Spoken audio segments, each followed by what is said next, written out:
Back now with a closer look at what's making news in the world of politics this morning, starting with a new redistricting plan in Florida. NBC News politics reporter Megan Leibowitz is following that and more. Megan, good morning. Hey, Joe and Savannah, good morning. Yeah, let's start off in Florida, which is one of the latest fronts in that redistricting battle that has swept across the country. Governor Ron DeSantis released a draft redistricting plan that, if passed, would give Republicans an advantage in 4 more districts. The Florida legislature is going to consider the proposed maps today when they meet for a special session. The maps are expected to pass through the legislature, which has a pretty sizable Republican majority. But as lawmakers consider those maps, they're also going to have to contend with anti-gerrymandering language that's in the state's constitution. Now, if Florida's new maps pass, they basically cancel out redrawn districts in Virginia that favor Democrats. So let's stick with redistricting and move north to Virginia, where the state Supreme Court considered the legality of a constitutional amendment that got the green light from voters last week.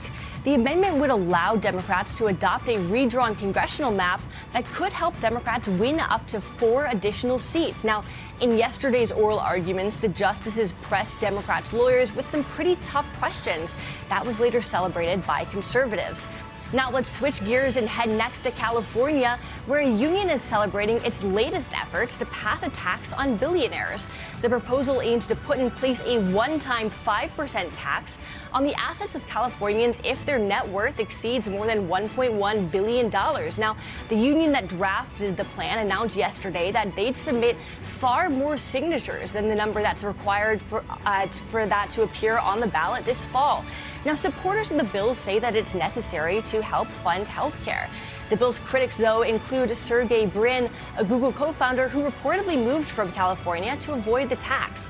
He told the New York Times in a statement that he fled socialism with his family in the 70s and knows, quote, the devastating, oppressive society it created in the Soviet Union. He said he does not want California to end up in the same place. And that's a look at what's making news in politics this morning, guys. All right, Megan, thank you so much.